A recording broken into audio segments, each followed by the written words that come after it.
일생 동안 당신이 반드시 읽어야 할 100권의 책 일당백.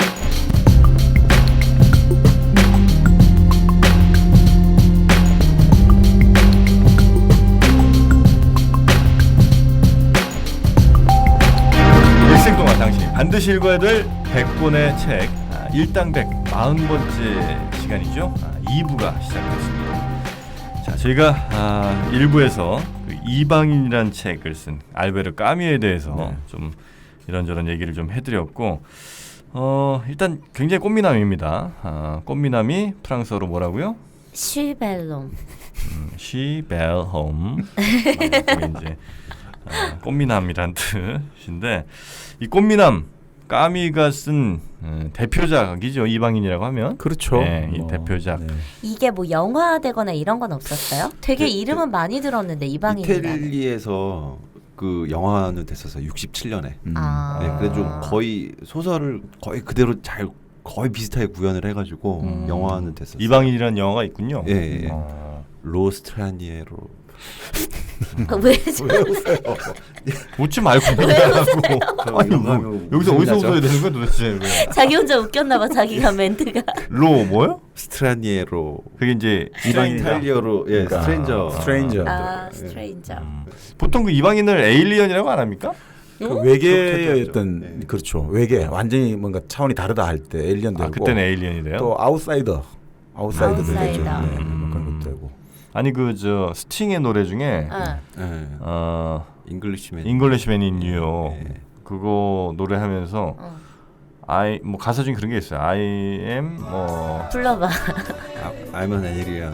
I'm a legal 리걸 alien. 에일리언 뭐 이런 게 있어. 법적으로 완전 이방인인데, 그 영국애가 뉴욕에서 예. 나는 완전 법적인 이방인이다 뭐 이런 얘기를 이제 하는 게 나오거든요. 그래서 이제 살짝 한번 해봤는데 안 되네. 이거 얼마 전에 또 JTBC인가 어디서 이방인이라는 프로 있었는데 이거 여자들은 엄청 잘 봤었거든요. 그 서민정 씨 나오고 그러니까 추신순의 그 커플 나오고 그 재밌더라고요. 서민정이 뉴욕 그 맨하튼의 한복판에 비싼 아파트 사는. 네. 이방인으로 살아가는 한국 사람들, 네. 유명인들, 유명인들, 뭐, 스타들. 그건 이방인이 아니잖아요, 그죠? 그 동네에서 그렇게 살아가려면. 그렇지. 그렇죠. 그 정도 살면 이방인이라고 하기도 쉽지가 않아. 그런가? 네. 경제적 여유가 있어서. 아니 근데 그 서민정 남편은 뭔데 그렇게 돈이 많아요? 치과 의사. 치과 의사예요. 미국에서. 근데 미국에선 치과 의사는 별로 그게 아닌 거 아니에요? 의사는 그때 미국에서 의사는 한국처럼 막 그렇게 막 고위직은 아니고 미국에서도 좀 많이 그래요? 벌죠. 네. 왜냐면 일하는 게 기본적으로 상당한 정말 숙련의 어떤 기술이 필요하고 처치가 필요하기 때문에 돈을 많이 벌습니다. 미국에서도. 그리고 미국이 이제 보험이 거의 이제 민영으로 안 되니까. 되다 보니까 돈 많이 벌죠. 그런데 그 미국에서는 그래서 이 썩거나 빠져도 병원 안 가는 애들 되게 많아요. 아 진짜. 워낙 비싸니까. 그 예전에 우리 영화 나왔지 않습니까? 그 당시 그 화시 9.11 만든 감독이 그 미국의 의료체계 현실을 고발하는 영화도 있었지 않습니까? 네, 맞아요. 그래서 애들 나중에 데리고 쿠바로 가고 치료받고 캐나다 가고 시코 맞습니다. 마이클 무어. 네, 마이클 무어. 하여튼 미국이 의료는 그게 썩 잘된 나라는 아닌 것 같아요. 아무리 봐도. 그러니까 의료 기술은 발달 뭐 세계 최고 수준이겠지만 당연히 그 많은 사람들의 접근성을 생각해 보면 이 미국이 결코 의료 선진국은 아닌 거지. 또 미국 생활을 다년간 하신. 근데 그 뭐지? 저는 이제 그 외국인 학생이었잖아요. 그래서 의료보험이 당연히 없었단 말이에요. 근데 잘 됐더라. 뭐가? 가서 병원 한번 갔었던 적이 있는데 돈 하나도 안 내고 갔다 왔어요. 어떻게요? 그러니까 뭐 약간 사회적 배려 대상자 뭐 이런 느낌이었나 봐요, 제가. 소외계층. 그 학교 의료 보험에 가입을 했었을 겁니다. 근데 저는 학교에는 거기를 안 가고 그 카운티에 있는 그 지역 동네에 있는 그냥 뭐 우리나라로 따지면 보건소 같은 느낌이겠죠. 그런 데를 갔었는데 근데 가니까 그냥 돈 안 내고 잘 되더라고. 그래서 시코에 나온 정도는 아닌 것 같은데 뭐 이러면서 이제 그때 경험했던 적이 있습니다. 자, 여튼 이렇게 이제 미국 갔다 온 얘기 했고요. 매회 빠지지 않는 미국 다녀. 이걸로 파케 하나 하세요. 미국 갔다 온 이야기로. 2년 반 갔다 온 걸로.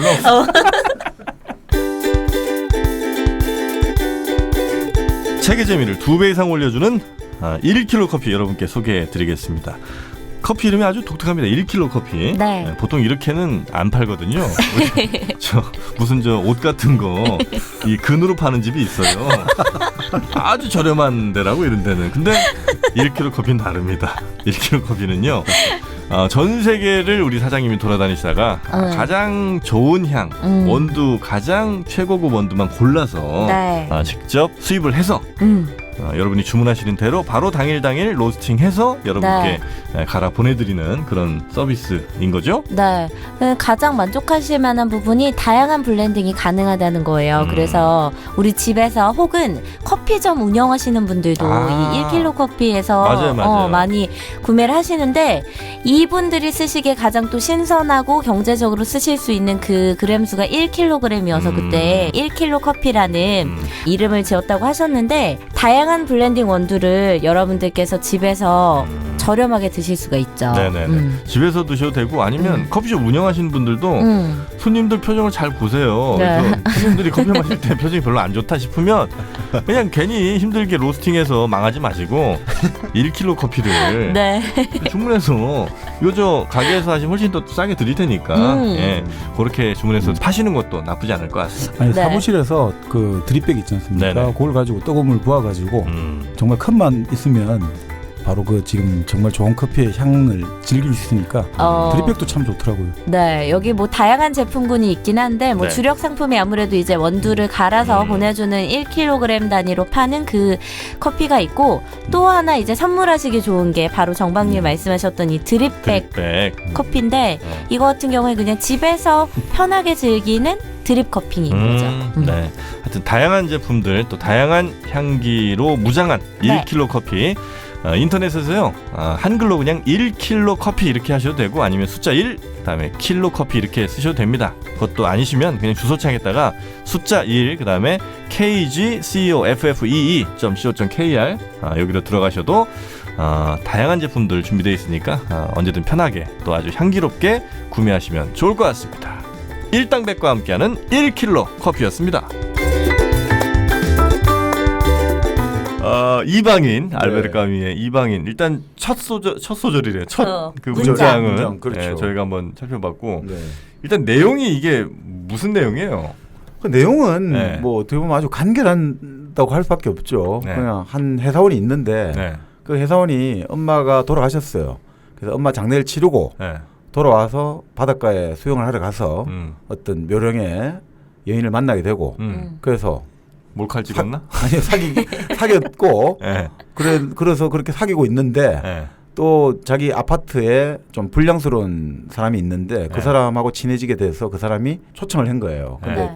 초청을 해서 별장에 가서 놀고 있는데 당시 아랍 사람들하고 시비가 붙어가지고 그 자기 이제 친구라고 해야죠. 친구가 칼에 약간 찔렸단 말이죠. 자 그런 다음에 이 친구가 막 방방 날뛰니까 일단 이 친구가 갖고 있는 권총을 자기가 뺏어가지고 자기가 가지고 있다가 자기 산책을 하러 나갔다가 바로 친구를 찌른 아랍인하고 대치를 하게 된 거예요. 네. 예. 그 사람도 칼을 꺼내고 자기는 총을 꺼냈는데 그 사람을 죽이려고 한 게보다는 햇빛이 너무 따갑고 그게다 칼날에 햇빛이 비치면서 눈을 찌르고 하다 보니까 그 있잖아요 햇빛 칼날에 네네. 그러면서 그 따가운 햇살 때문에 어떻게 하다 보니 자기가 총을 쏘게 됐단 말이죠. 오. 그게 일부예요. 그래서 사람이 아랍인이 죽게 되고 네. 또 이제 2부에서는 바로 그 재판 과정이 벌어지는 거죠. 아. 근데 그 재판 과정에서 네. 흔히 말하는 이게 말 그대로 주객이 전도돼 버리는 거죠. 이게 지금 결국 살인죄 관련한 심리를 해야 되는데 네. 살인죄보다는 이 사람이 평소에 얼마나 부도덕한 사람이냐. 엄마가 죽은데 눈물 한 방울 안 흘렸다. 그리고 엄마 죽고 난 다음 날 바닷가에 가서 여자를 꼬셔가지고 성관계를 맺었다. 얼마나 이게 이 천하의 폐륜이다. 이렇게 되면 뭐 이상하게 돼버린 거예요. 그래서 이 나중에 변호사조차도 아니 지금 이거는 이 사람이 자기 엄마를 무덤에 묻은 것 때문에 기소를 한 겁니까? 사람을 죽인 것 때문에 기소한 겁니까? 이상하게 돼버렸다 이거죠. 근데 결국은 정말 부조리하게도 사람을 죽인 게 핵심이 아니고 이 사람의 평소 행실이 이랬다라는 식으로 해가지고 결국 이 사람한테 사형 선고가 내려지게 되고 진짜로? 네. 그런 정말 부조리한 상황 이걸 다룬 거죠. 줄거리 자체는 뭐 그냥 그렇습니다. 네. 그게 이방인의 줄거리군요. 네. 그래서 이게 네. 이 이방인이 이제 1942년에 나왔지 않습니까? 출판되고 나서 프랑스의 많은 사람들이 시민들이 이 책을 읽고 나서 나도 작가가 될 수 있다라고 생각해요. 너무 쉽게 쓴 것 같아서. 그러니까 그리고 이 문체가 네. 일종의 구어체로 썼다는 거죠. 아. 그러니까 이게 되게 쉽게 들어오고 근데 그만큼 그러니까 이 사람이 어떻게 보면 제가 보면 잘 썼다는 거죠. 고수들일수록 문체를 화려하게 안 쓰거든요. 그래서 제가 진짜 이 책을 저도 오랜만에 읽었는데 네. 예전에 몰랐는데 지금 요번에 책을 한번 쭉 소설 읽어보니까 아니 어떻게 이렇게 간결하고 단순하고 명확하게 쓸 수 있느냐. 그리고 접속사가 없어요. 그리고 그러나 이런 게 없어요. 아, 그런데도 그래요? 예, 그러니까 이게 그 자체가 없다는 것 자체도 좀 고립적인 현대인의 인간관계를 보여줄 수 있지만 누가 그런 이야기를 해요. 중성적인 글쓰기다. 색깔이 없어요. 글쓰기가 담백하게 아무런 가치 판단이 없이 정말 그렇게 가더라고요. 그래서 그 아까 건전지의 발명에 이 소설을 비유했던 롤랑 바르트 같은 경우는 네. 이 사람의 소설이야말로 정말 순백의 글쓰기다. 순백.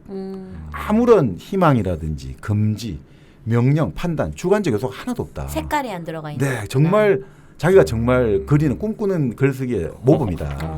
그 정도 평가를 하는 거죠. 그러니까 이 소설 읽어보면 주인공의 심리 묘사 이런 것도 없어요. 그냥 행동 이런 걸 자세히 설명하는 것도 없어요. 그냥 진짜 카메라 들이대고 착착착착 보여주는 그런 느낌이거든요. 그렇기 때문에 정말 색다른 글쓰기의 충격이었다. 이렇게까지 해석할 수 있죠. 그 햇빛이 비쳐서 사람을 죽인 그 행동이 네. 그게 이제 말씀하신 부조리랑 아주 맞닿는 얘기인 거군요. 그러니까 내가 저놈을 반드시 꼭 죽여야 되겠다. 뭐 내가 이런 과거에 잘못된 저놈의 행동을 보고 원한을 갖게 되고 저놈을 죽여야 되겠다는 의도를 가진 상태에서 총을 꺼내서 쏜 이런 게 아니고 네. 갑자기 햇빛이 너무 쏟아지고 막 그 칼에 자꾸 저 비쳐서 눈이 좀 따갑고 뭐 이렇게 하다가 네. 이거 어떻게 하다 보니 나간 총알 거기에 이제 그 사람은 죽은 거고 거기에 이제 기소가 됐는데 또 이 법정은 전혀 논리적으로 흘러가지도 않고 그렇죠. 예. 그러니까 이게 사실 몇 겹의 부조리를 깔고 있는 거죠. 물론 이 지점에 대해서 그 죽은 사람이 어떤 아랍인이잖아요. 네. 이게 대해서 그러니까 비판하는 분들이 많죠. 이 전형적인 서양 제국주의의 시각이다. 그러니까 아니 뭐 햇빛이 딸같고 이런 건 다 이해하겠는데 아니 그렇다고 사람 죽여놓고 나서 뭐 햇빛이 따가운 실존적인 고뇌와 이게 말이 되느냐 엄청 까거든요. 그러니까 저도 예전에 사실 진짜 그렇지. 이게 좀 예를 들어 우리가 일제 강점기인데 일본인 문학 청년이 왔단 말이죠. 아니 뭐 그런 애가 와가지고 해변가에 있다가 뭐 시위가 붙었는데 어떻든 그래서 햇볕이 따가워서 죽였다. 이래버리면 이걸 그 하나의 어떤 감정으로 받아들일 수 있겠나. 뭐 그런 건 있는데 근데 이 소설을 잘 읽어보면 완전히 그렇게 동떨어지게 인간이 타고난 킬러는 아니잖아요. 소시오패스는 아니란 말이죠. 그러니까 완전히 타고난 무슨 사람 죽이는 걸 좋아하고 이런 게 아니고 이 소설을 자세히 읽어보면 그 장면이 아주 상세하게 묘사되어 있거든요. 그 소설의 부분을 읽다 보면 우리가 뭐 정확히 다는 모르지만 그 감정을 약간 이해할 수 있을 것 같아요. 이 사람이 지금 대결하려고 했던 것들 이런 것은 햇빛이었단 말이죠. 정말 사람을 미치게 만드는 햇빛. 보통 지금 요즘 막 폭염이 초열대야 폭염으로 지금 네. 고생하고 있지 않습니까? 우리나라 총 있었으면 사건 여러 번 나왔어. 내가 볼 때는 이 여름에. 그러니까 이게 우리가 뭐 사실 우리가 머리에 우리가 체온이 40도 넘어가면 큰일 나잖아요. 네, 어린애들 같은 경우는 체온이 뭐 39도만 넘어가면 잘못하면 우리 뇌세포가 변성이 올 수도 있을 만큼 위험하잖아요. 그래서 빨리 열을 내려야 되고 하듯이 요즘 같은 우리가 40도쯤 되는 온도에도 사람이 정말 이성적인 판단하기 힘들어지는데 이 알제리에서 적도에 가까운 이쪽에서 그 정말 수직으로 햇볕을 네. 강렬한 햇볕을 내리쬐을 때 좀 이상해지지 않을까요? 그 수직으로 떨어진 건 제 거거든요. 멕시코 얘기. 멕시코 얘기 나와야죠, 정영진 씨. 멕시코 깡쿤에 또 있었잖아요, 내가. 깡쿤. 네. 그 유카탄반도. 거기에 이제 그 칸쿤 약간 신혼여행지로 많이 가는데. 그 좀 있는 사람들이 많이 가죠. 그 길게 늘어선 한 10km 정도 되는 해안선. 그 모래 색깔이 완전 화이트입니다. 진짜. 네, 모래가 그 우리가 저 어디야 무슨 캐리비안 베이 그 수원 캐리비안 베이? 그 네. 가면 흰 모래 깔아놓잖아요. 네.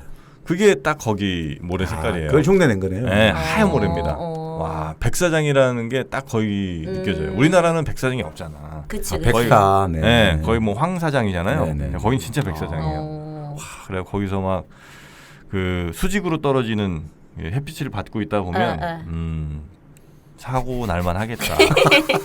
그리고 거기 있는 사람들이 그렇게 바람 피는 이유를 알 수 있겠다. 그럼 뭔 상관이야 그거랑? 그 섹스가 인간의 공격성을 떨어뜨리는데 굉장히 도움이 됩니다. 하고 나면 그렇지. 뭐 공격성이 싹 사라져요. 그쵸. 전투 의지가 좀 사라지죠. 그러니까 그렇게 끊임없는 그 성행위를 통해서 전투 의지를 상실시키지 않으면 그 나라 유지가 안 돼. 아니 무슨 보노보도 아니고 사람이. 그래 얘기했잖아요. 그 멕시코에서 만난 사람이 나한테 여자친구 몇 명이냐고 물어보더라고. 네, 여자친구 있냐 없냐. 여자가? 네. 아니 남자가 응. 뭐 걔는 되게 막 키도 작고 못생겼어요. 응. 근데도 나한테 막 그러더라고. 자기는 여자친구 몇 명 있는데 너는 몇 명이냐 이런 거 막 물어보는 거예요. 난 어떻게 있냐 없냐를 물어보는 것도 아니고 몇 명이냐고 물어보냐. 여자친구가. 그게 너무나 당연한 거예요. 그 친구들은. 네. 정영진 씨 거기 가서 살아야겠다 그러면. 한국 정서랑 좀 안 맞잖아요. 너무 거기가 좋은데 이 머리 위에서 떨어진 해는 못 견디겠더라고요. 요즘 날씨는 이제 도움이 되지 않을까. 여기도 멕시코와 다를 바 없으니까. 저 진짜 요즘에는 너무 더워갖고. 근데 차라리 멕시코 거기는 진짜 뜨겁긴 한데 네. 약간 그 뜨거움의 레벨이 약간 다르긴 해요. 제가 느낄 때 레벨은 좀 달라. 그러니까 우리나라 더운 거는 더운 건데 네. 거기는 진짜 뜨거워요. 네, 그냥 이렇게 막 따가운 거. 따갑고, 받기만 해도. 네, 막 그 한 10분을 제대로 서 있지를 못하겠어요. 밖에서는. 그러니까 뭔가 하여튼 그늘이나 이런 데 들어가면 그나마 좀 살만한데 네. 정확하게 머리 위로 떨어질 때는 한 10분 이상 서 있지는 못하겠더라고요. 네. 죽습니다. 그러니까 이거를 이제 네. 미국 여행이 팟캐스트를 만들어서 거기 살아. 멕시코는 딱 열을 갖다 하는.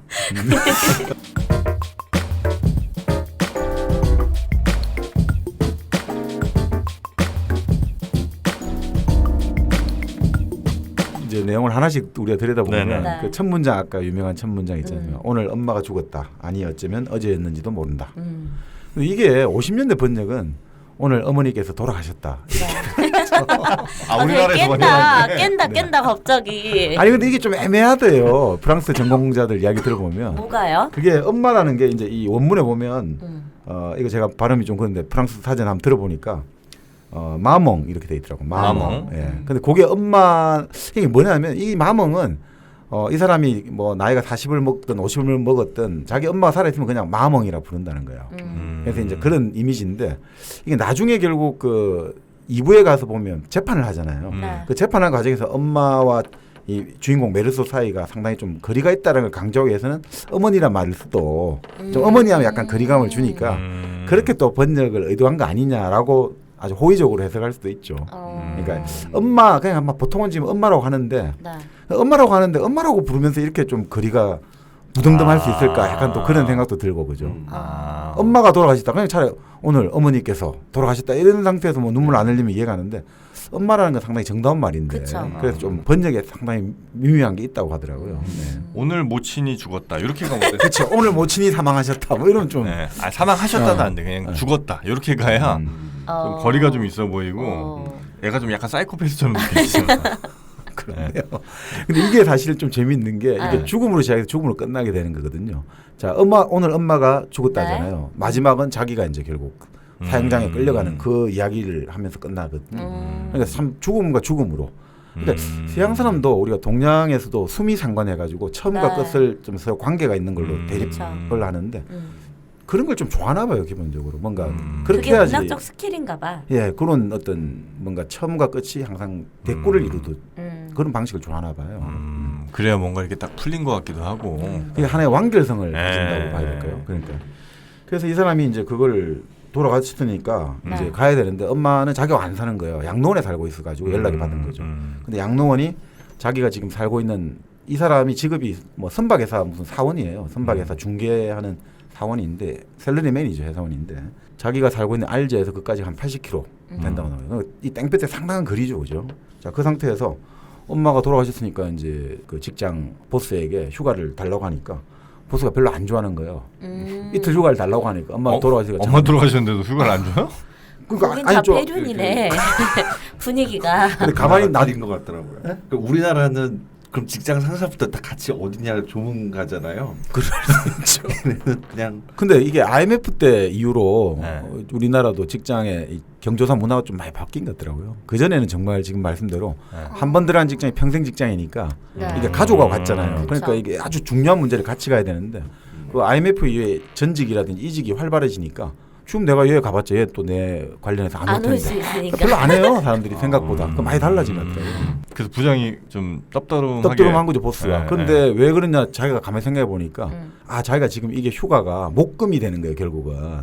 목요일 날 지금 이제 휴가를 이틀 내니까 토요일로 같이 논다 이렇게 돼. 목금 토일 다 노니까. 이어서. 이 자식이 놀려고 그런다는 거. 그리고 자기가 이건 제 탓이 아닙니다. 어머니가 목요일 돌아오시다는 연락이 온 거를.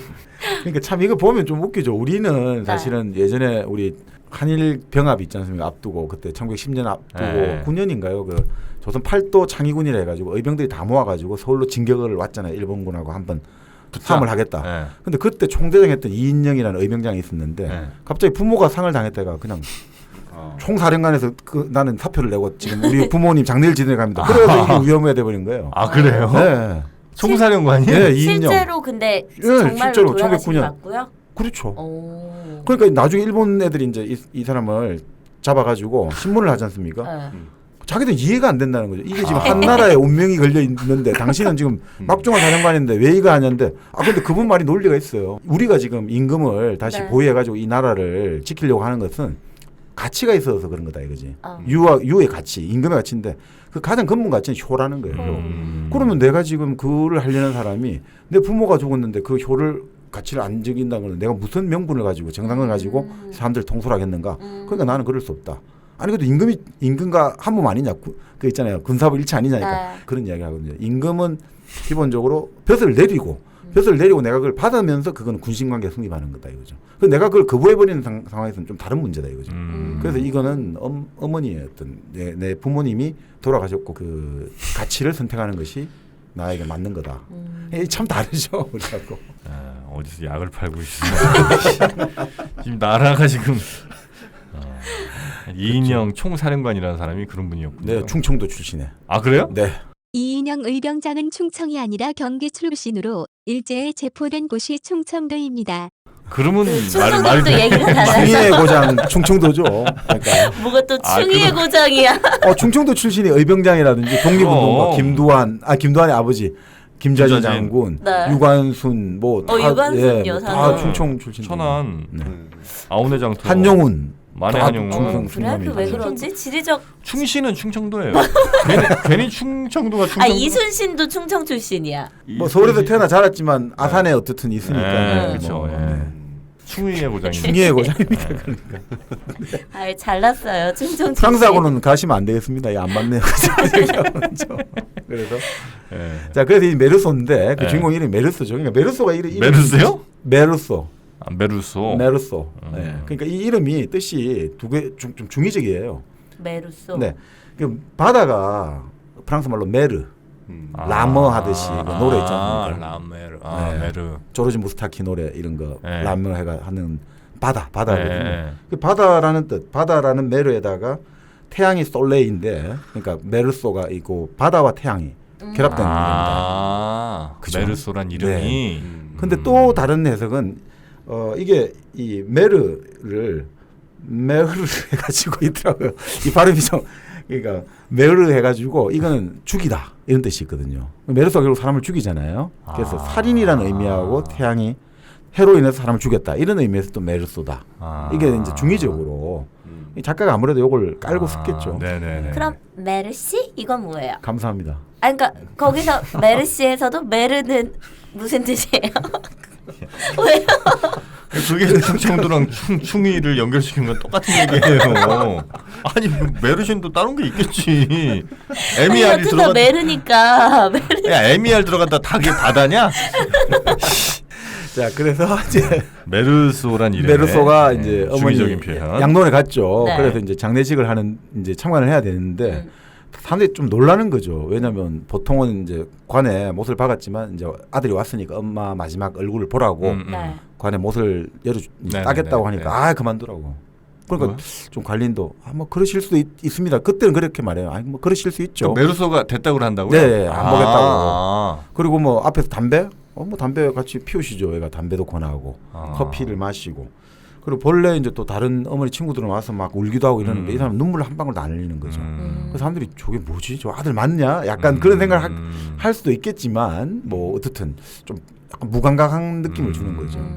어떻게 보면 그 메르소가 그러니까 어떤 사람들은 여기서 좀 소시오패스 아니냐 이런 느낌을 가지는데 그 최근에 그런 이야기 하더라고요. 그 대학에서 학생들 가르치는 불문학 교수님이 아이들에게 이방인 읽고 메르소에 관해서 이야기를 해보자니까 아 이게 이 사람이 뭔 이방인이냐고 다 우리하고 비슷한 요즘 별로 신경 안 쓰잖아요. 남한테 그렇게 신경 안 쓰고 가족 간에 그거 안 하고 규범을 꼭 따라야 되느냐. 왜 꼭 제사를 지내야 되고 왜 꼭 뭐 이럴 때는 이래야 되고 좀 이해가 안 간다. 그러니까 자기들 이야기 같다. 이 주인공 메르소가 우리하고 비슷한 느낌을 준다. 뭐 요즘은 그런 정도라는데 이 당시만 해도 프랑스도 그런 사회가 아니지 않습니까? 상당히 종교적인 이제 분위기가 짙은 사회니까. 네네네.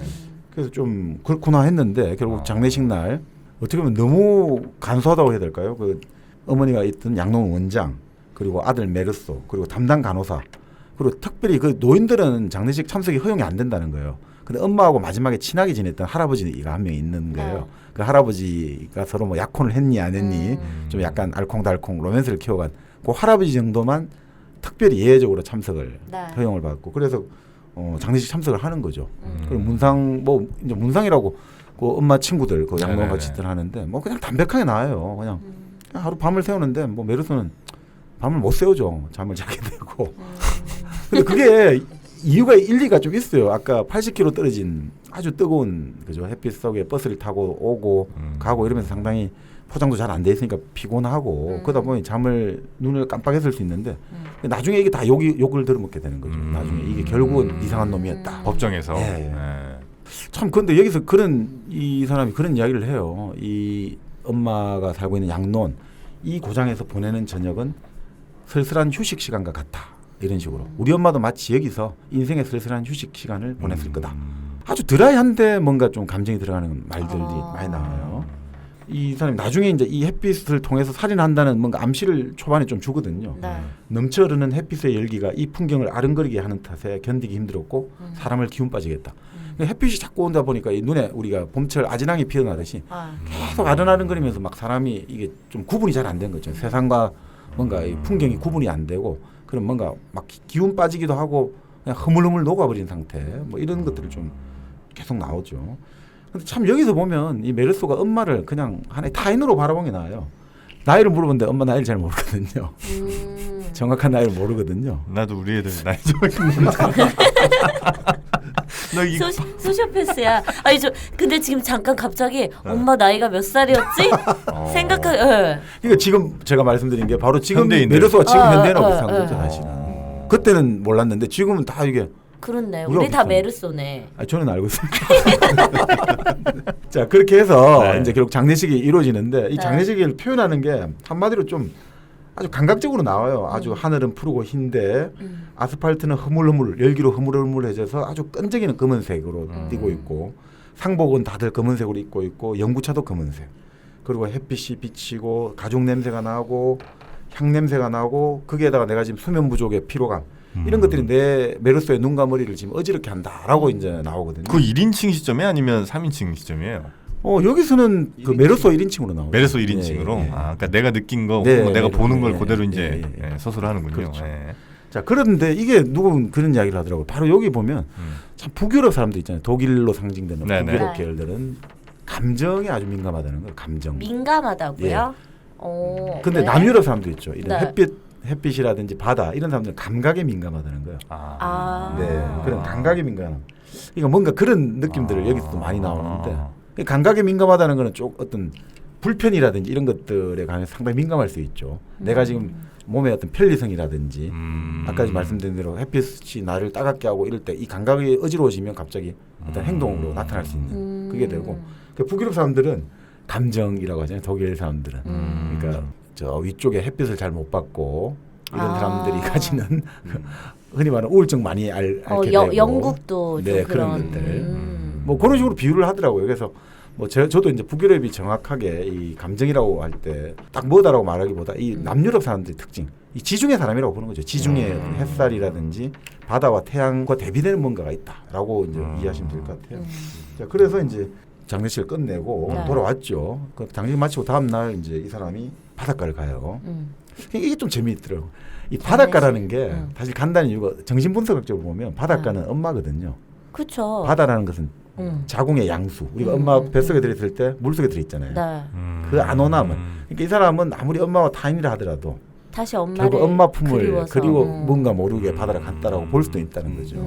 근데 거기서 그래서 실제로 엄마를 그리워하니까 거기서 옛날 사무실에도 같이 근무했던 말이라는 여자를 만나게 돼요. 네. 그래서 그 말이라는 여자를 만나서 막 이야기 좀 쓸데없는 이야기 하다가 좀 친해져서 영화를 보러 가자. 영화는 코미디 영화를 보러 간 거예요.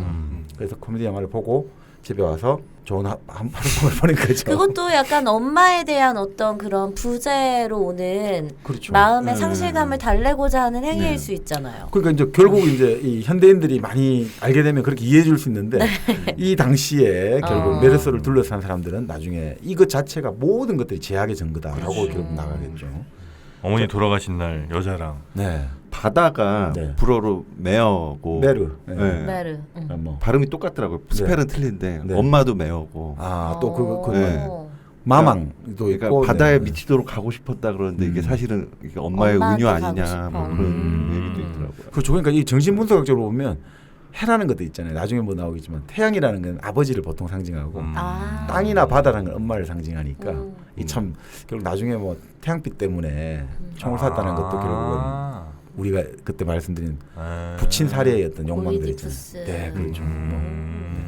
햇빛에 네. 짜증나고 눈에 막 찔러서 눈에 그렇죠. 햇빛이 눈에 햇빛이 찔러. 눈을 찌르는 거죠. 그러네. 오이디푸스가 눈 찔렀으니까. 오, 이방인 우리가 밝혀냈네. 대박이다. 그 아무도 몰랐던 거를 새로운 일당백에서 밝혀냈어. 이걸로 어떻게 뭐 좀 써볼까? 아니 그거 밝혀낸 사람이 있어요 없어요? 없습니다. 네. 아 그래? 이게 저 칼에 비친 햇빛이 눈을 찔렀다. 네. 이거 바로 그 오이디푸스 아빠. 아, 여기서 오늘 처음 이야기하는 것 같습니다. 잘했어요, 정프로. 됐어 우리가. 우리 이제 문학평론가로 이제 평론 전문 평론에 네. 하나 더 올라. 하나 더 지금 리스트 업됐습니다. 역시 책 관련된 프로그램 있으시면 아니 뭐 신화 평론가로 하시죠 그러면 신화를 신화평론이요? 신화 평론으로. 그냥 다예요. 평론가 해요. 모든 얘기를 다 오이디푸스로 엮겠습니다. 모든 건 다 아빠 잘못이야. 그래서 이제 이제 평범한 일상을 지내고 있는데 네. 그 메르소가 사는 아파트에 레몽이라는 애가 살아요. 레몽. 네, 근데 이 친구가 가만히 보면 직업이 결국 자기가 말하는 것과 다르게 일종의 포주를 하고 있는 거예요. 오. 여자를 그냥 거기로 네, 오는구나, 여자들이. 네, 네. 그래서 여자를 등쳐먹고 사는데 네. 그 사람들은 싫어하지만 메르소는 뭐 싫어할 이유가 뭐가 있냐. 나한테 피해 주는 것도 아니고. 네. 그러니까 메르소야말로 모든 가치가 평준화된 사람이에요. 그런데. 뭐 꼭 울 게 뭐 있냐. 음. 뭐 우나 안 우나 똑같을 바에는. 네. 뭐 나중에 여자가 사랑하냐 안 하냐. 사랑하진 않는 것 같다. 어. 그럼 결혼하자. 결혼할게. 그러니까 뭐 그냥 사랑과 결혼에 특별한 뭔지는 모르지만 되게 무미건조한 사람이네. 그러니까 그 말 그대로 그러니까 인생은 살 만한 가치가 있느냐 없느냐라고 말할 때 바로 네. 그런 그 시지프스식으로 말할 때 이 사람은 그 어떻게 보면 그런 모든 것들이 다 똑같은 거죠 이 사람한테는 현재로서. 특별히 뭔 가치를 두지도 않고 그렇죠. 특별한 그러니까 이 무슨 사람- 목표가 있는 것도 아니고. 맞습니다. 그러니까 이 사람이 네. 나중에 그 회사 사장이죠. 야 파리에 우리가 뭐 새로운 지사를 내려고 하는데 너가 파견 나가면 어떻겠냐. 보통 사람들은 다 가고 싶어 하잖아요. 세속적 출신. 뭐 특별히 뭐 여기 왜 내가 나가야 되느냐. 그런 사람인 거예요. 그냥. 네. 자 그렇게 했는데 그래서 그 레몽을 사귀었는데 그 레몽이 이제 아랍 여자하고 이게 있는데 이 여자가 자기를 지금 좀 배신하는 것 같다. 그래서 이 여자를 어떻게 해야 될까. 그러니까 아주 질이 나쁜 인간이거든요. 레몽이. 뭐냐면 네. 그럼 이 여자 얼굴에 상처를 낼까? 더 이상 이제 얼굴에 상처를 내가지고 제대로 못 살게 할까? 아니면 이 여자를 불러가지고 호텔에서 내가 같이 부른 다음에 요즘 치면 풍기 단속반 그런 식으로 요즘 경찰을 불러가지고 잡혀가서 창녀 리스트에 오르게 만들까? 이렇게 할까? 아니면 여자를 불러가지고 야, 내가 다시 너를 사랑한다 이렇게 부른 다음에 그래서 딱 잠자리를 가진 다음에 끝나는 순간에 바로 야이 뭐야 하면서 얼굴에 침을 뱉고 쫓아내버릴까? 정말 그런 생각을 다 하는 거예요. 얘가 질이 좀 나쁜 양아치인데 그 메르소 입장에서는 그래 뭐 그냥 덤덤한 거예요 이 사람은. 그래서 이 사람이 편지를 하나 써달라는데 여자로 하여금 이 편지를 읽는 순간 내가 당신에게 너무 잘못했다라는 후회와 충격의 느낌을 가지는 그런 편지를 대피를 해주는 거예요. 자, 그런 상태에서 이제 계속 생활하는데 그 레몽의 그 여자를 어떤 아랍 패거리들이 계속 이제 감시하는 게 느껴져요. 이렇게. 자, 그 와중에 그 레몽의 친구가 또 해변가 별장에 있는데 마리와 다 이제 초청을 하겠다 되는 거예요. 마리와 메르스를 초청하겠다 해가지고 결국 그 해안 별장에 찾아가게 되는 거예요. 근데 해안 별장에서 결국 레몽이 그 아랍인 사람들하고 싸움을 하게 되고 칼침을 맞은 거죠. 그래서 의사 치료를 하게 되고 치료받은 레몽이 야 내가 이제 복수를 해야지 하니까 일단 말리고 그 상태에서 얘 권총을 건네받은 거죠. 이 권총을 들고 이제 자기 혼자 해변가 산책하는 거죠. 근데 해변가 산책하다가 아까 레몽을 찌른 아랍인을 발견하게 됐는데 그 아랍인이 누워 있은 걸로 나와요. 네. 누워 있는 상태에서 자기도 딱 서로 알아보니까 얘가 누워 있는 상태에서 칼을 꺼내는 거예요. 그럼 여기는 서 있고. 사실은 뭐 싸움하려고 하는 그 순간 아니었는데 여기서 이제 계속 그 대목이 나요. 그 하늘에서 자꾸 햇빛이 쏟아지고 그러니까 얘가 이제 칼을 꺼냈잖아요. 그 햇빛이 칼날에 반사돼 자기 눈을 계속 찌르고. 자 그러니까 이게 막 이마도 아프고 어질어질하고 뜨겁고 햇빛이 칼날처럼 자꾸 이마를 쑤시는 거예요. 햇빛 칼날이 돼가지고 네, 진짜 총체적 예. 난국이네. 그러니까 모든 게 흔들리면서 이 사람이 그냥 자기도 모르는 모든 게 흔들리면서 마치 태양과 대결을 한다. 저 해와 대결하면서 내가 무심결에 왜 총을 방아쇠를 당겼냐. 이 이마에 자꾸 땀이 나오고 결국 이 땀은 태양을 통해서 나오고 쑤시고 하니까 땀과 태양을 떨쳐버리려고 총을 쐈다 이거죠. 그러니까 이 의도가 살인하겠다는 게 아니라 자기는- 전혀 없었네. 네, 살인의 의도는. 이 책을 읽어보면 사실 살인자로 제목을 붙여줘야겠죠. 이방인이 된 이유가 뭔가 태양과 관련해서 뭔가 뜻이려고 총을 쐈는데 근데 문제는 그 총을 쐈는데 4발을 더 쏜단 말이죠. 한 발 쏘고 나서 좀 있다가 오연발 총이었나 봐요. 그러니까 이게 이제 좀 나중에 결국 재판에서는 이게 뭔가 의도가 있는 거 아니냐. 한 발은 뭐 그냥 우리가 그럴 수 있다. 실수로 이럴 되는데 이 4발의 총을 쏘는 게 결국 확인 사살하는 느낌을 주잖아요. 저기를 가지고 살인이라는 것은 고의를 가지고 간 건데 일단 고의를 가진 거잖아요. 그러니까 이때 이 사람은 불행의 문을 두드리는 4번의 짧은 노크 소리와 같았다. 자기가 총을 빵빵빵빵 쏘니까.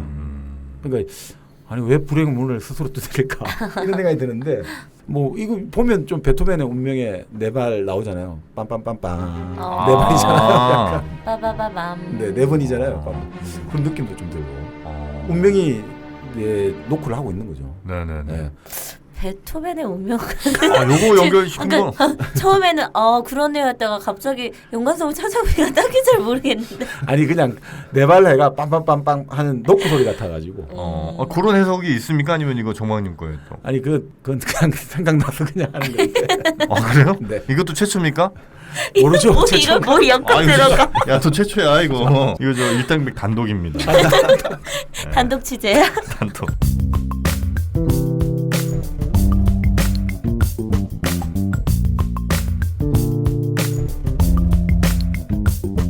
자 결국 그래서 이제 1부가 이제 그렇게 사건이 끝나고 2부가 재판이죠. 근데 사실 이 소설은 어쩌면 법정 소설도 돼요. 그렇네요. 이 재판 과정이 아주 재밌거든요. 이 재판을 통해서 이 까미가 엄청나게 야유를 하고 있어요. 판사, 검사, 변호사, 법조제들을. 그 제가 읽어봐도 아니 검사와 변호사는 국선 변호사죠. 네. 여기서는. 근데 검사는 보면 완전히 그냥 이야기를 꾸며내는 스토리텔링을 하고 있어요. 여기서 보니까. 창작 수준으로. 그리고 판사도 마찬가지고 판사도 네. 주제하면서 계속 기독교 신을 믿어라. 너는 신을 안 믿어서 이런 느낌을 주고요. 말도 안 되는 예. 소리 하고. 제일 재밌는 게 또 아니 그러면 아랍인 패거리가 있잖아요. 그때 네. 한 명이 죽었지만 정상적인 재판이고 수사 과정 같으면 증인으로 그 사람을 불러야 될 거야 참고인으로. 네. 이 소설 과정에 한 번도 안 나와요 그게. 그러니까 그 말은 뭐냐면 이게 진짜 식민지잖아요. 프랑스 사람이 아랍인 한 명 죽인 거 별거 아닌 걸로 딱 어떻게 보면 묘사가 돼 있는 거죠. 그래서 얘가 정확하게만 내가 막 회개한다 이렇게 하면 절대 사형까지도 안 받아요. 그만큼 어떻게 보면 아랍인의 인권이 무시되고 있는 이런 것도 되는 거죠. 그런 것도 좀 암시하는데 그러니까 이게 결국 그 뭐 이 재판 과정에서 이 까미가 정말 프랑스의 엘리트들 엄청 야유하고 있는 게 느껴지거든요. 그러니까 우리가 재판을 뭐 로스쿨 하시니까 더 잘 아시지만 보통 재판을 우리가 RF라고 보통 부르거든요. RF. 뭐죠? 로스크 출신? RF요? R 곱하기 F 이런 식으로 많이 하는데 RF는 우리 미국 쪽에서는 안 썼는데. 우리 미국은 뭐야? 우리 충청으로 해요 그냥. RF가 뭐예요? 그러니까 재판은 보통 뭐냐면 RF? F는 팩트, 네. 사건, 사실이죠. 네. 룰은 바로 법, 규조. 네. 그러니까 사건을 일어났으면 룰에 적용하면 된다 이거죠. 법규에 적용해가지고 하는 게 재판이다라고 우리가 고전적으로 알고 있잖아요. 사실에 네네. 기반으로. 그렇죠. 사실을 법규에 그래 따져가지고 아 이게 맞냐 안 맞냐 음. 적용하면 되니까 R 곱하기 F가 되는데 실제 재판을 요즘은 S 곱하기 P라고 보거든요. SP로 보거든요. SP? 예, S는 스티뮬라이. 어? 스티뮬라이. 자극하는 거, 자극받는 네, 거. 어. P는 퍼스널리티. 아. 그 판사라든지 이 사람들의 인성이라는 거죠. 그러니까 결국 재판은 사실을 법규에 적용하는 게 아니라 끊임없이 재판관이 자극을 받으면 그 자극을 받은 판사라든지 검사라든지 이 사람들의 인성이 해가지고 결국 그 성격을 통해서 그게 재판이 이제 끝나게 되는 거지. 고전적인 의미에서 룰에다가 팩트가 들어가는 게 아니라는 거죠. 그러니까 재판이라는 게 객관적이 아니라는 거죠. 그렇죠. 아주 어쨌든 주관적이라는 거죠. 인간이 그거를 음. 판결하는 거니까. 네네. 예. 그러니까 여기 바로 그런 걸 전형적으로 보여주고 있는 거죠. 네네네. 그러니까 자 그래서 결국 어떻게 되냐? 아니 변호사는 항상 이렇게 말해요. 제발 좀 입 좀 다물고 가만히 있으라고. 당신이 임자 있는 순간 지금 불리하니까 너는 가만히 있어. 내가 알아서 다 할게. 아니 제일 중요한 거는 자기가 피고인이 자기 이야기를 해야 되는데 아우 당신이 임자 있는 순간 당신한테 불리해. 우리가 재판이라는 게 코트잖아요. 법정이라는 네네. 게 사람들이 판사가 들어올 때 기립하는 이유가 유시민 선생 말씀대로 왜 판사가 들어올 때 사람들이 다 기립을 하냐 일어나냐 이거죠. 그것은 진실이 밝혀지는 곳이기 때문에 법정은 그 판사에게 예의를 표현한 건데 판사가 잘나서 그런 게 아니고 여기서 보면 진실한 건 존재하지 않는단 말이죠.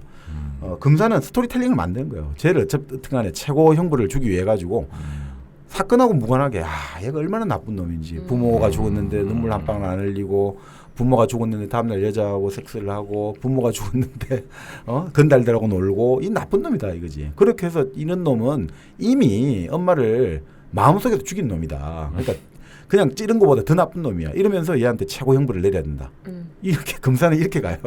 그러니까 공익을 하고 이게 뭐 자기가 믿고 있는 종교의 가치하고 뭐가 다른 건지 모르겠고 변호사는 말 그대로 가만히 있으라고 이 사생활 관련해 가지고 막 그냥 무조건 그 대충 선처를 바라고 이런 식의 이걸로 계속 나가고 자 그러다 보니 이게 참 사건이 중요한 게 아니라 사건과 관계없는 것들이 더 중요해지는 이런 것들이 이제 계속 나타나는 거죠. 변호사는 계속 적당히 대답만 석방되니까 근데 이 사람은 딱 그거죠. 메르소는 말씀 그대로 이제 진실만 말하겠다 이거죠. 자기는 아니 살아가는 게 뭐 특별히 내가 이걸 통해서 뭐 더 좋은 것, 더 뭐 이런 게 중요한 게 아닌 사람이잖아요. 있는 그대로 그럼 나의 감정과 나의 이걸 진실을 이야기하겠다. 그렇게 이야기하니까 뭐냐면 하나님 안 믿는다. 이렇게 계속 나오니까 이 법정이나 이쪽 사람들이 난리가 나는 거죠. 이 사회에서. 그러니까 예심 판사 자꾸 질문을 하면서 이 사람이 자꾸 이상한 이야기를 한다 생각해서 이 사람한테 별명을 붙여주는 거예요. 메르소한테. 무신론자 선생. 이런 식으로. 당신은 무신론자다. 그러니까 그 당시 프랑스만 해도 태어나면서부터 죽을 때까지 교회가 다 모든 걸 관장하지 않습니까? 우리는 지금 출생신고를 구청에서 하지만 예전에는 프랑스는 다 교회 가가지고 애 이름을 얻어야 되고 세례를 받아야 되니까 교회가 신고를 받고요. 죽을 때도 교회 마지막에 그렇죠, 정부 그렇죠. 그걸 다 해야 되니까 태어나면서 죽을 때까지 교회를 가야 되고 매주 교회 가야 되고 그러니까 그만큼 이 교회 힘이 셌는데 여기서 지금 메르소 같은 경우는 기존의 가치와 관습과 규범을 완전히 거부하는 사람이죠. 그러니까 완전히 이 사람은 진짜 이방인인 거죠. 그러니까 여기서 이방인이 되는 거죠. 그래서 사실 이 사람이 지금 조금만 현대에 왔어도 좋았을 텐데 그죠. 지금 프랑스 같은 경우는 오히려 지금 종교성이라든지 이런 원칙들을 드러내면 안 된단 말이죠. 그 히잡이라든지 이런 거 쓰면 안 되잖아요. 그러니까 공공의 장소에서 공공의 질서 규범을 서로 받아줘야 된다. 그 라이시대라고 하죠. 비종교성의 원칙이라고 하는데 그걸 지켜야 되는데 이때만 해도 종교성의 원칙이 지배하는 사회니까 뭐 어떻게 방법이 없습니다. 그래서 결국 메르소는 결국 이제 계속해서 재판 과정에서 계속해서 이제 불리하게 되고 또 마리가 나와서 증언을 하다가도 결국 그 잠을 자게 된 이야기 이런 이야기 하게 그 쓸데없는 얘기 해가지고 더 근데 이게 불리하게. 질문하다 보니 또 네. 그렇게 되고 그러니까 결국은 뭐 방법이 없는 거예요. 그래서 감옥에서 이제 시간을 보내면서 계속 이제 사색을 하게 되는데 나중에 이런 이야기를 하죠. 이제 정말 나의 자유를 빼앗는 것 이것이 가장 큰 벌인데 근데 그것도 익숙해지다 보니까 사람은 나중에 익숙해지면 벌이 아니다라고 생각합니다. 익숙해지면 벌이 아니다 이런 생각하면서 처음에는 뭐 잠이 안 와가지고 되게 고통스러웠는데 적응이 가는 거구나. 네, 나중에는 하루에 18시간씩 잔다 이렇게 나오거든요. 네. 슬기로운 깜빡 그러니까 결국은 그러면서 이 재밌는 게 나와요. 그러면서 자기가 이제 뭐 옛날 신문 쪼가리가 있으면 읽게 되는데 그 신문에 체코슬로바키아에서 일어났던 신문 기사 이야기를 보면서 네. 이방인의 이 대목이 나오거든요. 그게 나중에 이 사람이 희곡으로 써요. 그거를 오해라는 희곡으로 또 이걸 그 내용을 쓰는데 부조리를 나타내는 저는 이런 걸로 보여집니다. 그러니까 감옥에서 읽게 네. 되는 자 체코슬로바키아에 어떤 사람이 있었는데 이 사람이 아 내가 자기 엄마하고 누이에게 내가 앞으로 정말 부자가 돼서 돌아오겠다고 고향을 떠난 거예요. 그 25년 만에 이제 고향에 돌아왔는데 아 그때 떠날 때 이제 자기 부인하고 애도 있었는데 이제 돈을 많이 벌어가 고향을 돌아온 거예요. 금유한양을 하게 됐는데 먼저 자기 처하고 애 있는데 가는 거예요. 그래서 야 내가 돈을 엄청 벌어왔어. 그래서 그럼 같이 이제 어머니한테 가자는데 아 가만히 있으라고 지금 엄마를 깜짝 놀라게 해줘야겠다고 너는 가만히 있고 내가 혼자 몰래 가가지고 엄마하고 동생이 하는 여관에 가가지고 내가 모르는 척 투숙할 거야 이랬거든. 가는 거예요. 혼자 가가지고 25년 만에 오니까 또 분장을 좀 하니까 모른단 말이죠. 그래서 계산할 때 지갑을 딱 보여주는데 막 번쩍번쩍 수표하고 뭐가 많이 들어있는 거예요. 그래서 네. 들어가면서 이제 여관에 들어간 거죠. 내일 이제 엄마하고 깜짝 놀라게 해주겠다고 했는데 자, 어머니 누이가 가만히 보니까 이게 부자란 말이지. 그래서 어떻게 할까 하다가 망쳐 때려 죽이는 거예요. 그래 돈을 이제 다 뺏는 거죠. 자 그래서 다음날 이제 그 돈을 훔치고 다 죽이고 돈을 훔치고 강에다가 이제 시체를 버려버렸어요. 자 그런데 다음날 아침에 이제 며느리가 찾아오는 거죠. 네. 어제 여기 누구 애 아빠 왔는데 안 봤냐고 그러니까 누가 왔다고? 애 아빠 어제 왔잖아요. 이렇게 결국 엄마는 그걸 알게 돼가지고 목을 매달아 죽고 자기 여동생은 강물에 이제 몸을 던져가 투신해 죽고 이런 기사가 났다 이거죠. 네. 이게 나중에 이제 그 까미가 오해라는 희곡을로 재밌겠다 읽었었는데 그것도. 이게 바로 부조리인 거죠. 이게 정말 부조리잖아요. 이게 아무런 이유도 없고 뭐가 없는데 그러네. 결국 끔찍한 결과가 나오기도 하고 이건 말 그대로 황당하잖아요. 이게 진짜 이건 뭐 비극이라기보다 황당하고 뭘 어떻게 설명할 수 안타깝고 이런 것들이 암시하고 있는 거죠 앞으로. 결국 마지막 이제 날에 이제 자꾸 이제 원장도 오고 이 사람들이 그 옛날에 했던 게 다 이상하게 되는 거예요. 그 진짜 이상한 인간이더라. 그렇게 몰아가니까. 네, 그때는 다 넘어간대. 그래서 사람들이 물어보니까 물론 저도 같이 담배를 피우긴 했어요. 왜냐면 이 사람이 담배를 권하니까 차마 또 뿌리칠 수 없어서. 그러니까 지금 담배를 죽은 사람 앞에서 어떻게 담배를 피냐 막 욕을 하다가 당신도 피지 않았냐니까 나는 뭐 그냥 권하니까 할 수 없이. 죽은 사람 앞에서 커피를 어떻게 막 권하니까 할 수 없이.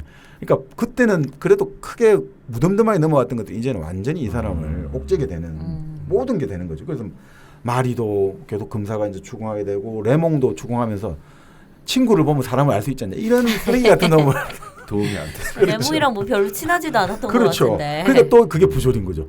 친하지도 않았고 근데 레몽한테 말려가지고 이렇게 사람을 걔 때문에 사람을 그렇죠. 죽이고. 네. 그러니까 결국은 어떻게 되느냐. 금사는 이 사람은 결국 타고난 범죄자다. 영원히 사회에서 격리를 해야 됩니다. 이렇게 이제 된 거예요. 자기 운명이 자기 의사와 관계없이 모든 것들로 결정이 돼버리고 자 그럼에도 불구하고 판사가 약간 힌트를 주잖아요. 정말 진심으로 후회하고 개전의 정을 뉘우친다. 이러면 너 살아날 수 있다는데 이 사람은 그걸 절대 인정을 못하는 거죠. 왜 그렇게 해야 되냐 이거지. 자기가 있는 그대로 말을 하는 게 맞지. 왜 내를 속이냐. 그건 말이 안 된다. 계속 그렇게 가다 보니까 마지막 말을 이렇게 진술할 때 죽이는 의도는 없었다. 그냥 단지 태양이 따가워서. 그러니까 사람들이 막 비웃는 거죠. 그러니까 그 사람이 이제 메르스는 거기서 사람들이 비웃는 거 더 이상 말을 안 하겠다 되는 거죠. 뭐 자기가 아무리 말을 해도 안 믿어줘. 네, 안 믿어주니까. 그래서 결국 이제 채용 광장에 이제 가게 되는 거죠. 그래서 사실 프랑스 같은 경우가 사형 제도가 1981년까지 있었거든요. 사형 제도가. 오, 꽤 오래 있었네요. 네. 그리고 사형 제도 할 때 방법이 뭐였는 줄 아십니까? 사형제도. 우리는 교수형이잖아요. 네. 프랑스에서는 뭘로 사람을 설마 길로틴. 네. 80년까지도요? 81년까지 사형 제도였고 길로틴이 마지막 사용된 게 77년. 단두대가 네, 있었어요. 단두대가 건국 77년까지 단두대. 길로틴이 단두대예요? 네. 뭐라고 생각했지? 우리? 아니, 난 저번에? 사람 이름인 줄 알았. 사람 이름 맞을걸요. 기요틴 그래요? 박사가 뭐 만들었다 이런 얘기죠. 그래. 이렇게 뭐 이렇게 엎드려 있으면 위에서 탁 내려오는 거. 네. 아니, 왜냐하면 예전에는 귀족들은 참수를 하고 칼로 목을 베고 네. 이제 서민들은 평민들은 이제 밧줄로 이제 교수형을 취했거든요. 그러니까 이 죽음을 이게 불평등하다 해가지고 단칼 잘라야지 이게 평등하다 이거죠. 그래서 이제 기요틴이. 다 상향 평준화를 한 건데 그게 네. 길로틴이군요. 사냥평준화. 아니 그리고 이 참수를 하다 보면 돈을 좀 줘야 된단 말이죠. 네. 왜냐면 목을 한 방에 날라야 되는데 네. 돈을 제대로 못 주면 이게 얼마나 끔찍하겠습니까? 잘못 맞고 이래 되면. 그러니까 우리 같은 경우도 예전에 가톨릭 그 기독교가 들어와가지고 양화산 절두산 순교지 있잖아요. 네네네. 거기서도 할 때 다음날 자기 엄마 아버지가 안방에 가서 다음날 이제 목을 잘리게 되잖아요. 그럴 때 애들이 돈을 모아가지고 그 망나니 찾아가서 돈을 주는 거예요. 우리 어머니 아버지 가실 때 고통을 한 방에 한 칼에 가게 해달라고. 그 참 재미 죽는데도 돈을 줘야 저승 가는데도 뇌물이 필요한 거죠. 그러니까 근데 여기도 마찬가지였대요. 네, 프랑스도 마찬가지였대요. 사람을 이게 사실 이게 쉬운 게 아니거든요. 한 칼에 하니까. 그러니까 여러 가지 문제가 많으니까 이게 길로틴은 딱 그거지 않습니까? 네. 평등하지 않습니까? 그러니까 그렇게 해서 길로틴을 그 77년까지 사용했다는 기록이 있습니다. 그래요. 네. 그래서 이 책에 나온 사형도 역시 마찬가지 길로틴. 그렇게는 안 나오고 아. 이제 결국 마지막에서는 이 사람이 마지막 그 신부님이 와가지고 내 아들아 부르면서 막 이제 좀 설득을 하려고 하니까 이 사람이 격분을 하는 거예요. 그래서 아니 왜 내가 당신 아들이냐? 나는 뭐 당신 아들이 아니다.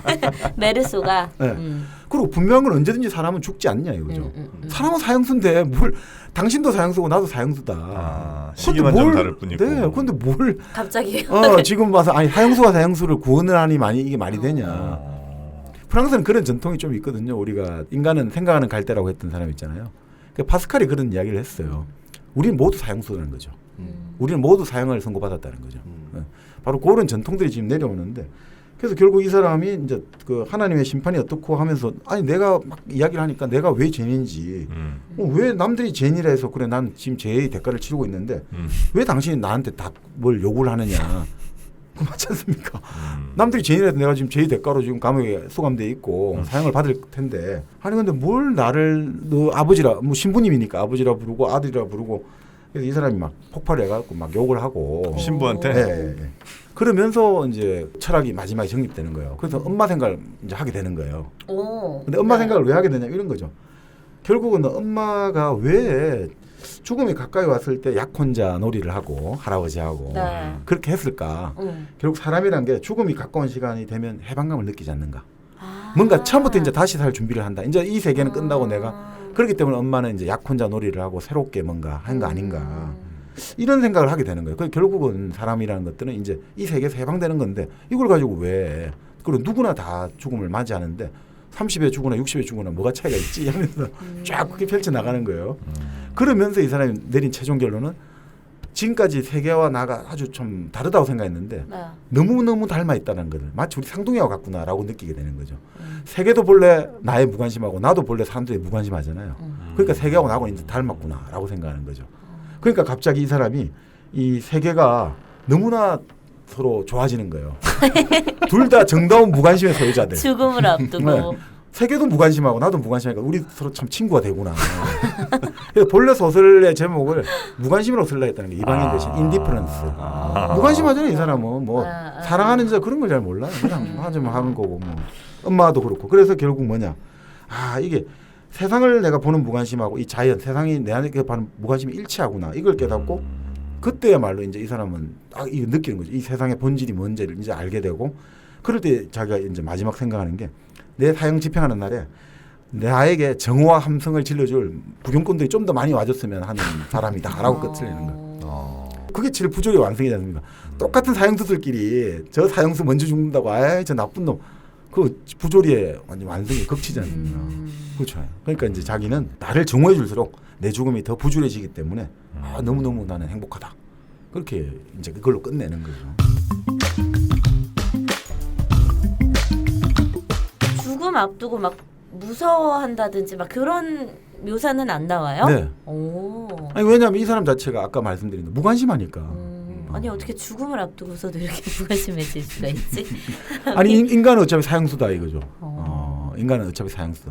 그러니까 이 사람 보면 그 어떤 사람들은 마지막 이 죽음 장면을 보고 그 비슷한 뭔가 장면을 떠올리는 사람들이 있어요.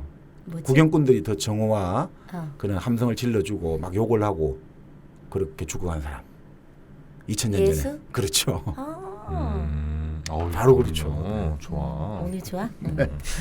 근데 예수는 바로 구원자로서 죽었는데 네. 이 사람은 구원자는 아니죠. 진실의 수호자로서 죽어가는 거죠.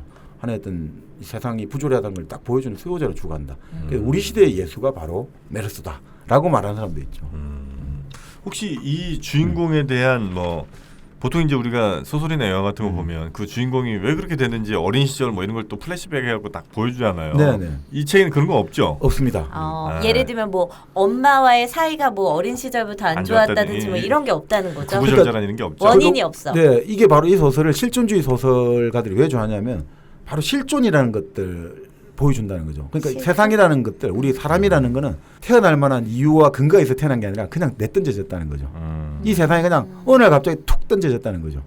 그게 그래서- 실존주의. 그렇죠. 그게 바로 피투성. 던져질 투고 네. 당할 피, 던져짐을 당한 존재다는 거죠. 피투성. 어. 그게 바로 피투성의 존재라는 거죠. 사람은 태어날 만한 이유가 있고 태어날 만한 뭐 그럴듯한 까닭이 있어서 된 게 아니라 그냥 내던져졌다는 거죠. 그냥 툭 던져졌다는 거죠.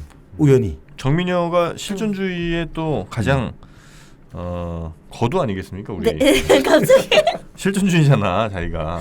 저요. 근데 실존주의의 정확한 이거를 잘 모르겠는 게 운명적인 건가 그러면? 예, 실존이란 게 좀 네. 어렵긴 한데요. 네. 이제 또 사람마다 워낙 이야기가 다르고 이렇긴 하는데 어원적으로 보면 이그지스턴스잖아요. 실존이. 네. 그러니까 X라는 게 밖으로 오고 시스트가 서 있다 이런 뜻이니까 바깥에 서 있는 거예요. 실존은. 그러니까 본질하고 반대가 되는 개념이에요. 본질은 이센시라는 건 안에 있다는 거죠. 그리고 저 세계에 있다 이런 거고 실존은 지금 밖에 던져져 가고 이 세계 속에 지금 딱 존재하는 거다 이거죠. 그게 이제 실존이거든요. 그래서 그거를 조금 더 이제 쉽게 보면 까미를 연구했던 사람 중에 이제 한국 외대 유기한 교수가 요 좀 거칠게 정리하자면 이렇게 정리를 해요. 자, 인간은 존재라고 하잖아요. 존재. 존재는 그러면 뭐로 구성되어 있느냐? 존재는 실존 플러스 본질로 구성되어 있다는 거죠. 존재라는 것은 우리 인간의 존재. 그 실존은 뭐냐면 우리가 어떻게 보면 육체, 네. 우리가 갖고 있는 몸뚱아리 이게 이제 실존으로 보고 본질이라는 것은 각각 개인마다 다른 고유한 어떤 성격들, 특성들 이런 걸 본질로 보자는 거죠. 네. 근데 사르트르는 항상 주장하는 게 존재라는 게 실존 플러스 본질인데 본질보다는 실존이 앞선다는 거예요. 본질보다는 실존은. 무슨 말이냐면 자, 우리 의자를 만들 때 우리가 나무를 가지고 의자를 만들 때 먼저 머릿속에 뭘 생각하죠?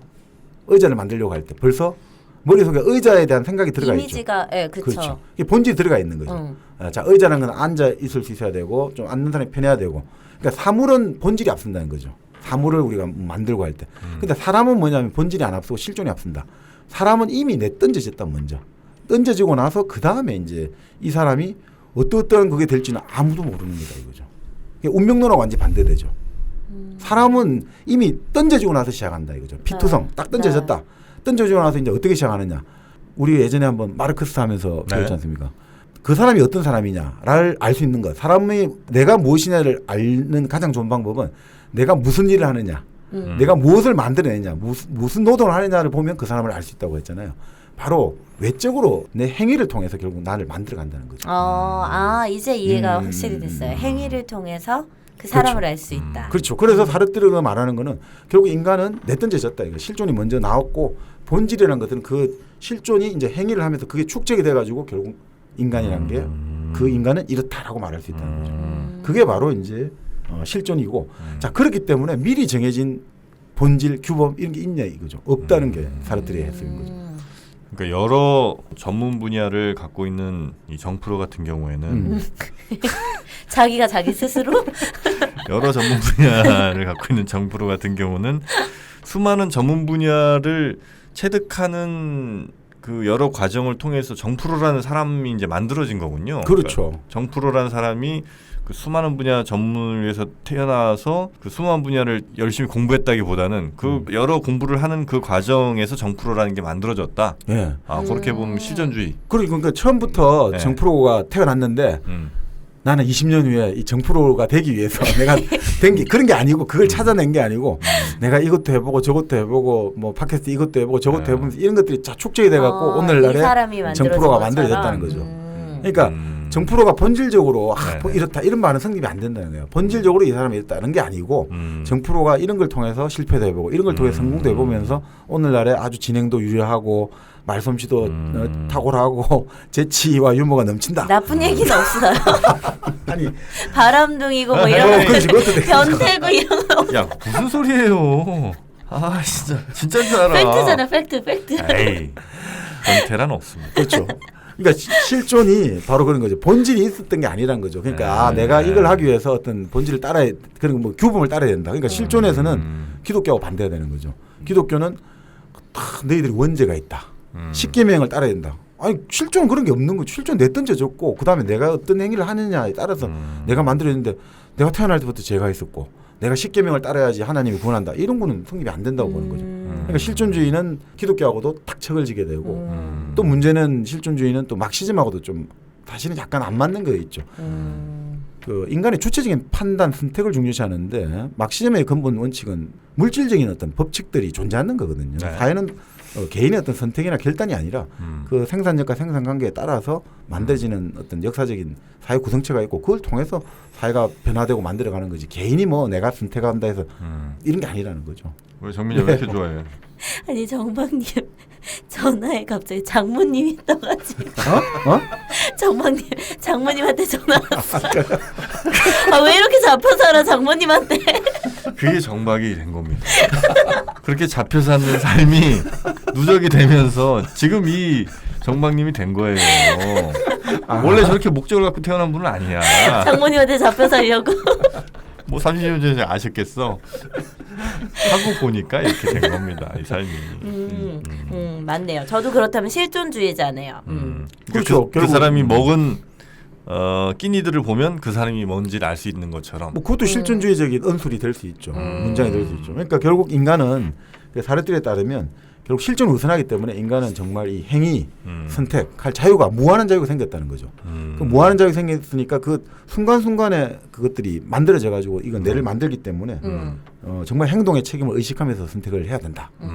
그래서 이 사람 뭐 사르트르는 나중에 사회 집회도 자주 나오고 이런 여러 가지 어떤 사회 현상에 적극적으로 자기 목소리를 낸 게 다 그런 이유인 거죠. 끊임없이 우리가 하게 되는 그 선택들이 모여서 네. 내가 되는 거. 그렇죠. 이게 우리 저 까미나 샤르트르 아저씨가 주로 얘기하는 실존? 실존이. 근데 이제 아까 말씀대로 네. 사르트르는 결국 좀 막시즘적인 성향이 있어서 하나의 어떤 행위를 선택할 때 기준이 있다고 보는 거죠. 그 철의 법칙이 있다는 거죠. 사회가 원시 공산에서 고대 노예 그리고 자본주의 사회에서 공산 사회로 간다라는 이 원칙이 있었고 까미 같은 경우는 그런 제가 원칙은 말한 없다. 아주 회의적인 거죠. 거기에 대해서. 까미는 기본적으로 제가 보면 좀 아나키스트적인 성향이 강해서 완전한 사회, 완전한 합리성 이런 건 존재하기 힘들다고 보고 그렇게 그러니까 까미가 아주 유명한 글을 남겨요. 정의의 사람들이라는 희곡을 썼는데 네. 거기 보면 그런 대목이 나오거든요. 혁명가들이 모여가지고 이제 하나의 권력자를 암살하려고 해요. 폭탄을 던져서. 네.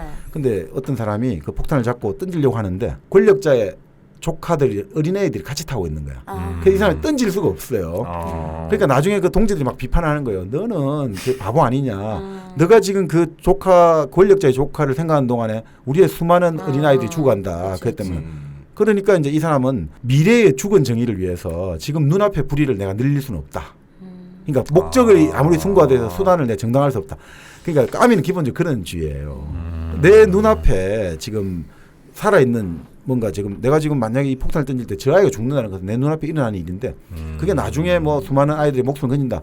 그것은 일어나지 않은 일이라는 거죠. 현재로서는. 그러면 그래서 그 정의의 사람들이 아주 그런 목적이냐 수단이냐 그런 논쟁도 되고 그러니까 까미는 기본적으로 거기서 바로 약간의 아나키적인 입장을 택하는 거죠. 그러니까 사르트르나 이런 사람들 입장에서는 이러한 일이 되는 거죠. 그 청취자분들 가운데 아나키 하니까 또 병원 안 가고 애들 키우는 맞아. 그런 생각하실지도 모르겠는데 그거 아니고 무정부주의자들이죠. 네. 이게 어느 나라 말이에요, 아나키? 아나키라는 게 A라는 게 이제 부정을 뜻하고 노 이런 뜻하고 권력 권위를 뜻하는 게 아키하는 그게 이제 권력 권위를 뜻하는. 그러니까 그게 우리가 번역이 일본 사람이 번역할 때 무정부주의로 번역해가 좀 이상한 느낌인데 어떻게 보면 권력에 반대한다, 무권력, 권위에 반대한다, 권력과 권위를 인정하지 않는다. 그리고 자연을 사랑하고. 그러니까 결국 사회주의하고 가장 큰 차이는 뭐 사회주의도 그러면 현존 권력 반대하잖아요. 사회주의하고 둘 다가 권력이 없고 모든 사람이 평등한 사회를 꿈꾸는데 공산주의는 바로 그런 사회를 앞당기기 위해서 폭력이 불가피하다고 보는 거죠. 그러니까 사르트르 같은 경우도 희곡이 더럽혀진 손인가 이런 게 있는데 거기서 인정을 하는 거예요. 우리가 좀 더 많은 사람들의 자유와 평등과 해방을 주기 위해서 좀 더럽혀진 손도 필요하다. 이런 거고 까미는 정의의 사람들에서 그런 건 아니다라고 보는 거죠. 그러니까 사실 그 아나키즘의 특징은 상호부조거든요. 목적이 서로가 서로를 돕는 아름다운 사회. 그걸 만들기 위해서 물론 뭐 아나키스트 중에서도 폭탄을 던지는 우리 영화 아나키스트도 있었지만 장동건주의. 네. 근데 아나키즘은 기본적으로 그런 상호보조에서 폭력을 좀 더 적극적으로 활용하는 게 바로 공산주의, 커뮤니즘이 되는 거죠. 네. 야, 우리 정민이 형 많이 똑똑해지겠다 진짜. 아 근데 이거 기억이 잘 안 난다는 거 한 두세 번 진짜 아니, 들어야 좀 들어요. 네, 알겠어요. 그래서 정민이 형 그래도 정민이 형 친구들 중엔 지금 거의 제일 똑똑하지 않아요 요즘에? 아니 그렇지 않아요. 제가 의외로 또 친구들은 똑똑한 애들이 많아가지고. 그래요. 아 오늘 저희가 이 알베르 까미의 이 이방인 큰 숙제 하나를 저희가 한 것 같습니다. 왜냐하면 이 책은 우리 네. 일당백에서 안 나올 수가 없는 책이에요. 아. 반드시 나와야 되고 정말 현대 소설에는 그러니까 뭐 서울대 무슨 선정 100권 뭐 하여튼 어디 100권에도 항상 아, 들어갑니다. 그래? 저 책은. 예. 그래서 우리도 안 할 수는 없었고 또 다행히 오늘 방송에서 세계 최초의 해석본들이 단독 해석. 단독 해석이 많이 나왔기 때문에 햇빛이 칼날에 반사해서 아유. 눈을 찔렀다. 바로 그는 오이디푸스니까 예, 저희가 또 밝혀냈다는 거 여러분께 기쁜 소식을 알려드리고 이런 소식들이 자주 들리기 위해서는 여러분이 많이 좀 들어주시고 좋아요, 구독하기 많이 좀 눌러주셨으면 감사하겠습니다. 네. 자, 그럼 저희는 다음 시간에 더 재밌고 흥미로운 책으로 찾아오도록 하고요. 또 조만간 우리 정민이의 영원한 이야기도 여러분께 선보이도록 하겠습니다. 함께해 주신 여러분 고맙습니다. 고맙습니다.